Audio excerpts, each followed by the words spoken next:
Hello friends. तो पिछला video में हमने एनसीईआरटी मैथ 12th के मैथ में एक्सरसाइज 1.1 के क्वेश्चन नंबर 10 तक को कंप्लीट कर लिया था। आज उसी सीरीज को आगे बढ़ाते हैं। आज स्टार्ट करते हैं क्वेश्चन नंबर 11 से। तो हमारा 11 नंबर क्वेश्चन है, कह रहा है कि सिद्ध कीजिए कि किसी समतल में स्थित बिंदुओं के समुच्चय में R एक रिलेशन है। रिलेशन इस प्रकार से है कि ये पहले है, कह रहा है P है, उसके बाद है Q, सच दैट बिंदु P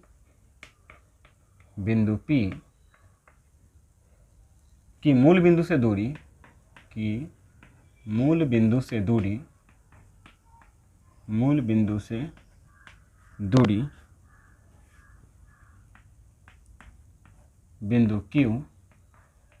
बिंदु Q की मूल बिंदु से दूरी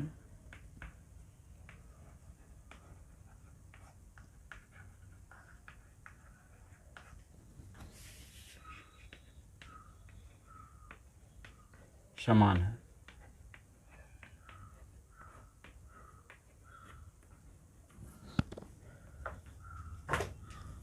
ठीक है, ये हमारा क्वेश्चन है। तो सबसे पहले हम ये बात को समझ लेते हैं कि हमने बहुत बार कहा था कि जब स्वतुल्य समित संक्रामक की बात उठती है और यदि बराबर वाला समान मतलब कोई प्रश्न उठता है समान वाला, तो उस स्थिति में स्वतुल्य भी होता है, समित भी होता है, संक्रामक भी होता है। फिलहाल हम इसको समझते हैं कि इसको हम लिखने का तरीका, हम थोड़ा सा इसके रिलेशन को हम थोड़ा क्लियर कर दे रहे हैं कि क्वेश्चन ने कह रहा है कि मूल बिंदु से जो दूरी है बिंदु P का जितना है, जैसे कि बिंदु P की मूल बिंदु से दूरी, मान लेते हैं कि यहाँ पे एक मूल बिंदु है O, ठीक है। तो बिंदु P, इससे जो है कहीं पे एक बिंदु P है, ठीक, कि मूल बिंदु से दूरी मतलब यहाँ से इसकी जो दूरी है, ये दूरी बिंदु Q की, कहीं पे एक और दूरी है, एक और बिंदु है Q कि मूल बिंदु से दूरी समान है, मतलब कि इसकी दूरी भी और इसकी दूरी, ये दोनों दूरी जो है सो कह रहा है क्वेश्चन में कि समान है। अर्थात यदि हम माना मूल बिंदु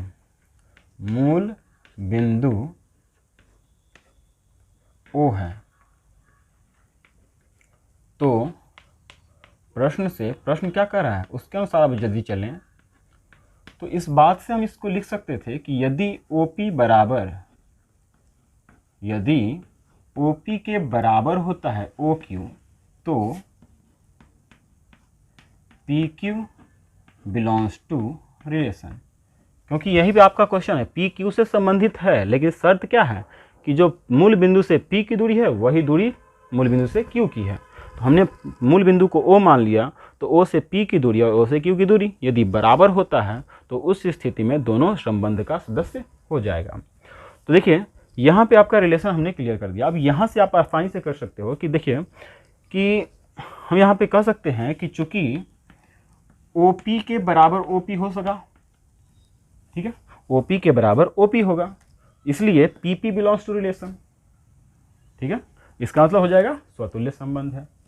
हम यहाँ पे कह सकते हैं इसलिए PP बिलोंग्स टू रिलेशन, तो क्या हो गया, स्वतुल्य है। ठीक इसी प्रकार हम फिर से यदि कहें तो हम कह सकते हैं कि PQ, मान लेते हैं कि PQ इक्वल है, या OP से ही स्टार्ट करते हैं, OP बराबर है OQ, मतलब मूल बिंदु से P की दूरी बराबर है मूल बिंदु से Q की दूरी, तो क्या OQ के बराबर OP होगा, ये भी होगा। इसका मतलब इसके अनुसार हम कहें तो हम कह सकते हैं PQ बिलोंग्स टू रिलेशन, और इसके अनुसार कह सकते हैं कि QR बिलोंग्स टू रिलेशन। तो देख सकते हैं आप, यदि PQ हो रहा है तो QR भी हो रहा है, इसका मतलब ये इसमें सममित भी हो रहा है, ठीक है। इसी प्रकार यदि हम संक्रामक की बात करें तो OP के बराबर है OQ, ठीक है, OQ के बराबर होता है, ये दो शर्त हम लेते थे संक्रामक के लिए कि OP मतलब जो भी रिलेशन पहला का दूसरा से होता था वही रिलेशन हम दूसरा का तीसरा से ले लेते हैं। OQ बराबर OR मान लिया हमने, तो बताइए, पहला का दूसरा से है, दूसरा का तीसरा से हमने मान लिया, ठीक है, तो क्या पहला का तीसरा से होगा? तो एकदम हो जाएगा, OP बराबर OR होगा ही, ठीक है। मतलब कि OP के बराबर OQ है, OQ के बराबर OR हमने एक और मान लिया, तो क्या OP और OR ये डिस्टेंस और ये डिस्टेंस बराबर नहीं होगा? हो जाएगा, क्योंकि इसके बराबर ये है और इसके बराबर ये है।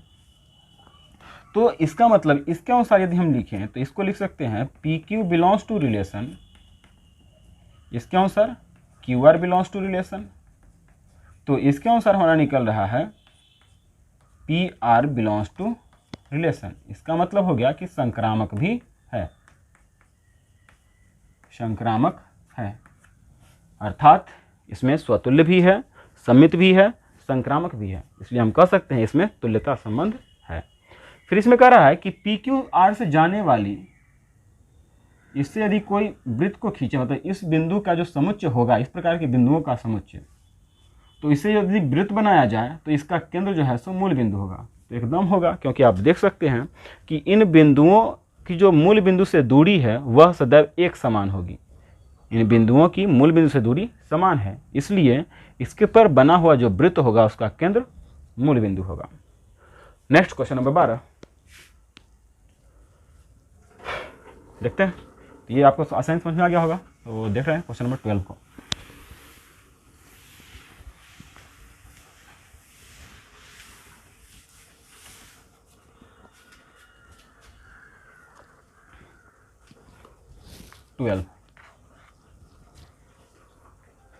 रिलेशन है R इक्वल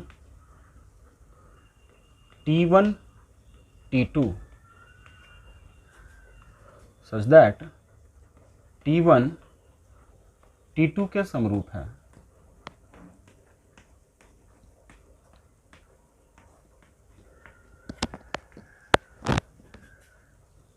तो यहां से देखते हैं प्रश्न से, यदि इस बात को समझे तो आपका प्रश्न क्या बोल रहा है कि यदि T1 समरूप होता है T1 T2 के समान यदि दिख रहा हो, तो उस स्थिति में तो T1 T2 belongs to relation, ये आपका प्रश्न बोल रहा है। यदि दोनों समरूप है तो T1 T2 संबंध का सदस्य होगा, ठीक है। अब नेक्स्ट देखते हैं। बताइए कि हम, तो चलिए हम चेक कर लेते हैं सबसे पहले कि T1 T2 के समान यदि दिख रहा हो तो T1 T2 जो है सो संबंध का सदस्य है। अब इसी बात से समझते हैं, क्वेश्चन आपका समरूप के अधीन है। तो बताइए कि कोई भी आकृति स्वयं के समरूप होता है कि नहीं? एकदम होगा। कोई भी आकृति अपने आप के सर्वांगसम होता है, और जो सर्वांगसम होता है वो समरूप भी होता है। तो इसलिए यहाँ पे हम कह सकते हैं कि चूंकि T1 समरूप T1 T2 इनके समान दिख सकता है, दिखेगा ही, तो इसलिए T1 बिलोंग्स टू रिलेशन, ठीक है, मतलब स्वतुल्य हो गया। यहाँ से कह सकते हैं स्वतुल्य है। इसी प्रकार यदि हम कहें तो फिर से हम कह सकते हैं कि T1 यदि T2 के समान दिख रहा है तो T2 जो है सो T1 के समान भी दिखेगा। इसका मतलब इससे हम कह सकते हैं कि सममित भी है। ठीक इसी प्रकार यदि हमने कहा कि T1 समरूप है T2 तथा T2 समरूप होता है T3, T1 T2 के समान दिख रहा है, T2 T3 के समान दिख रहा है, तो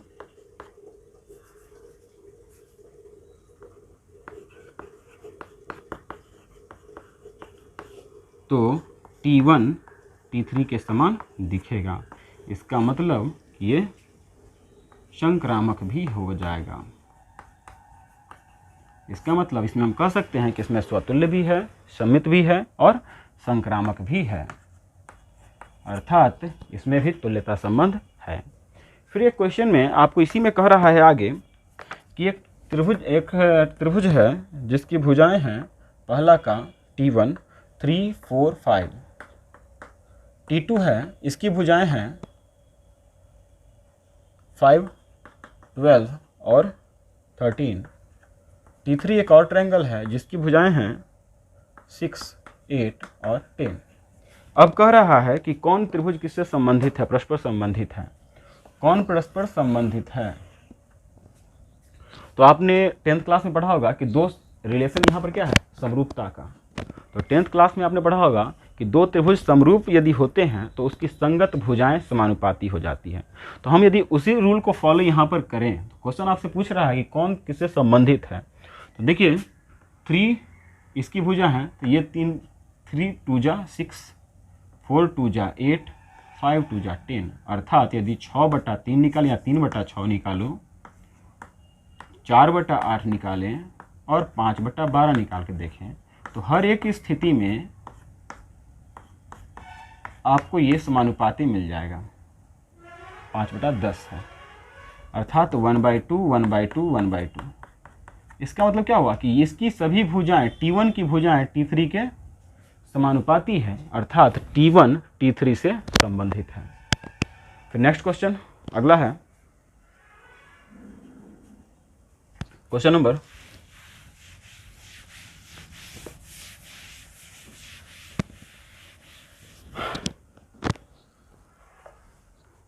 13।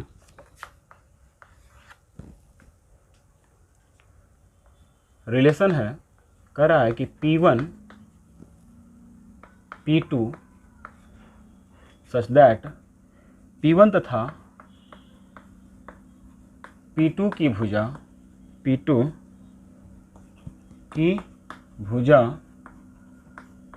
की संख्या समान है। तो आप देख सकते हैं फिर से ये क्वेश्चन जो है सो रिपीट हो गया, क्वेश्चन नंबर 11 की तरह ही है कि इसमें भी जो है सो समान वाली बात आ रही है। समान, इसका मतलब कि इसमें भी स्वतुल्य भी होगा, सममित भी होगा और संक्रामक भी होगा। यहाँ से यदि हम लिखें तो हम थोड़ा सा खाली केवल रिलेशन को लिख दे रहे हैं कि P1 तथा P2 की भुजा समान है। तो P1 के भुजा की संख्या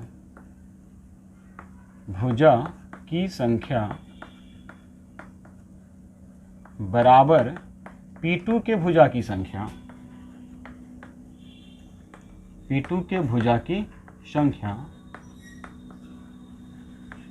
इसलिए P1 P2 belongs to relation.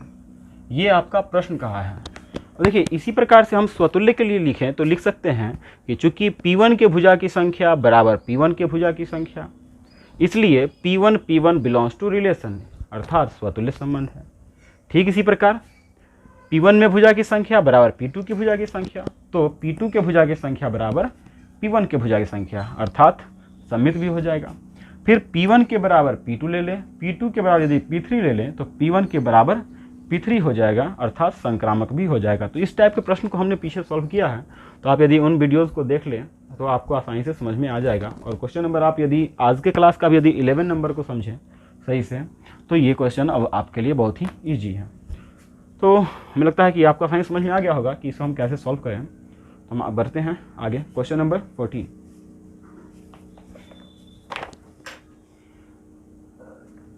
फिर इसी क्वेश्चन में आगे भी कह रहा था कि 3, 4, 5 लंबाई की भुजाओं वाले समकोण त्रिभुज से संबंधित समुच्चय ए के अवयव के समुच्चय को ज्ञात करें। देखिए ये क्वेश्चन है बहुभुज के अधीन, मतलब कि भुजाओं की संख्या पर निर्भर कर रही है। और जो क्वेश्चन हमको इसमें दिया गया है वह उसकी भुजाएं हैं 3, 4, 5। इसमें है कुल 3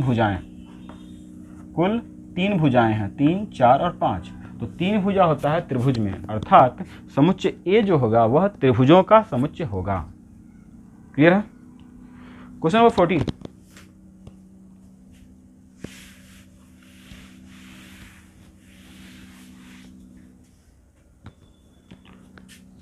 चौदह नंबर क्वेश्चन है, किसी तल में एक रिलेशन दे रहा है कि L1 L2 such that L1 समानांतर L1 समानांतर L2। ठीक है, L1 समानांतर L2।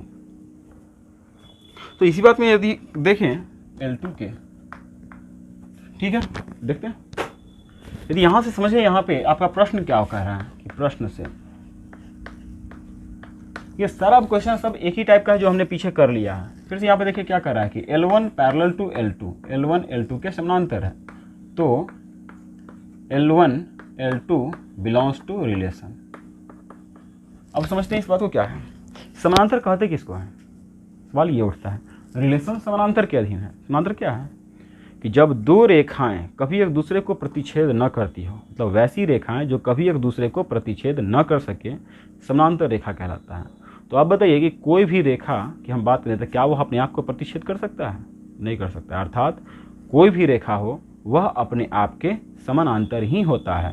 तो हम यहाँ पर लिख सकते हैं चूंकि L1 समानांतर L1, इसलिए L1 L1 belongs to relation, अर्थात स्वतुल्य संबंध है। ठीक उसी प्रकार L1 parallel to L2, L1 L2 के समानांतर है, तो L2 L1 के समानांतर होगा, अर्थात समित भी हो जाएगा। ठीक इसी प्रकार यदि L1 के समानांतर L2 हो और L2 के समानांतर L3 को लिया जाए तो L1 के समानांतर L3 हो जाएगा, अर्थात संक्रामक भी होगा। तो इस प्रकार से इसमें भी तुल्यता संबंध हो रहा है। अब इसी प्रश्न में आगे कह रहा है कि एक रेखा दे दिया है y और इसमें कह रहा है कि 2x + 4 है। तो अब कह रहा है कि इससे संबंधित समुच्चय को बताओ क्या होगा। अब आप ध्यान में लाओ, ये क्वेश्चन समानांतर के अधीन है, और जब आप 10th में पढ़ रहे थे तो समानांतर रेखा के बारे में आपने पढ़ा होगा कि दो रेखाओं के बारे में, यदि होता था a1x + b1y बराबर c1, फिर a2x + b2y बराबर c2। तो आपने पढ़ा था कि दो रेखाएं समानांतर तभी हो सकता था जब a1/a2 इज इक्वल हो जाए b1/b2 और डज नॉट इक्वल टू हो c1/c2।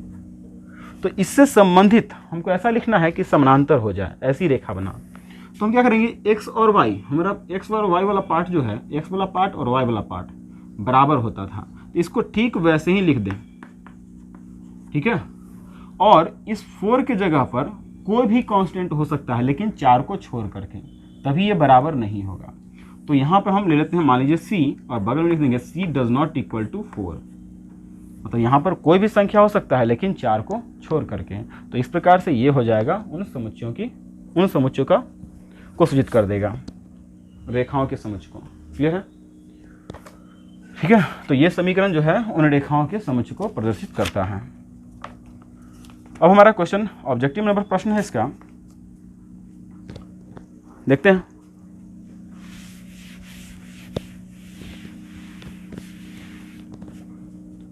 ऑब्जेक्टिव है जिसमें समुच्चय है एक, मान लेते हैं समुच्चय है, क्वेश्चन नंबर 15 का ऑब्जेक्टिव प्रश्न है। समुच्चय है 1 2 3 4 और इसमें एक रिलेशन दे दिया है। रिलेशन इस प्रकार से है 1 2 2 2 1 1 4 4 1 3 3 3 2 3 2, इतना है। देख लेते हैं 1 2 2 2 1 1 4 4 1 3 3 3 और 3 2। अब कह रहा है कि इसमें जांच करके बताइए कि इसमें कौन कौन संबंध हो सकता है। चलिए समतुल्य समीकरण काम में चेक करना है। तो इसमें कौन कौन यूज हो रहा है, यदि ध्यान से देखें तो इसमें यूज हो रहा है 1 2 3 4। देखिए इसमें 1 1 है, 2 2 भी है, 3 3 भी है और 4 4 भी है। इसका मतलब स्वतुल्य तो है ही, स्वतुल्य है। चलिए समित को चेक करें। यदि 1 का 2 से है तो 2 का 1 वाला इसमें नहीं है, मतलब सममित नहीं है। स्वतुल्य है, सममित नहीं है। और तीसरा संक्रामक चेक करना है, स्वतुल्य चेक करना है, स्वतुल्य हो गया, सममित नहीं हुआ। संक्रामक चेक कीजिए। 1 का 2 से है, 2 का 2 से तो 1 का 2 से, यहाँ पे तो मिल रहा है। ठीक है, अगला देखते हैं। आगे हम फिर से चेक करते हैं, बराबर वाला को चेक नहीं करेंगे। 1 का 3 से लेते हैं, 3 का 2 से लेते हैं तो 1 का 2 वाला भी मिल रहा है, अर्थात संक्रामक भी है। मतलब स्वतुल्य है, सममित नहीं है, संक्रामक है। तो ये स्वतुल्य और संक्रामक है, सममित नहीं है। ऑप्शन नंबर बी आपका आंसर हो गया। ठीक है, ऑप्शन नंबर बी स्वतुल्य तथा संक्रामक है किंतु सममित नहीं है। Question number 16। देखते हैं नेक्स्ट। मुझे लगता है ये समझ में आ गया होगा। ठीक है,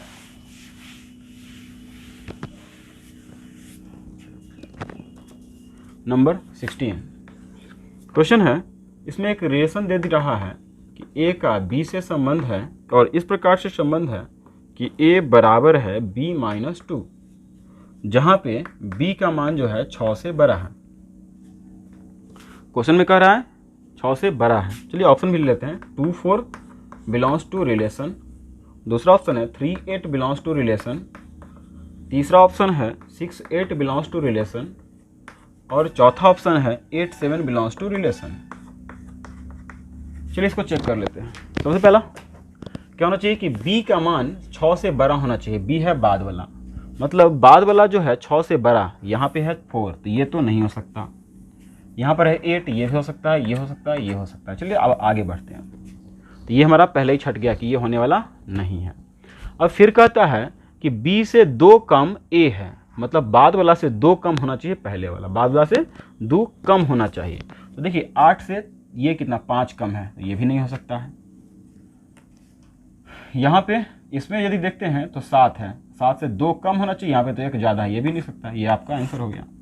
देखिए 8 से 2 कम, तो ये हो गया आपका option number C correct answer. तो इस प्रकार आज हमारा एक्सरसाइज 1.1 जो है सो समाप्त हो गया। तो फिर भी यदि किन्हीं को यदि कोई प्रॉब्लम हो 1.1 में, अर्थात संबंध आपका समाप्त हो चुका है, तो जिन्हें भी प्रॉब्लम हो एक बार हमसे संपर्क कर ले या एक आप कमेंट करके पूछ सकते हैं। ठीक है, कल से हम फलन को स्टार्ट करेंगे। फंक्शन फलन है आपका अगला एक्सरसाइज 1.2 में। तो जिन्होंने इस एक्सरसाइज के पूरा बेसिक को नहीं देखा है, पहले उनको देख लीजिएगा, ताकि आपको आगे का क्लास भी आपको समझ में आते रहे। Okay, good bye.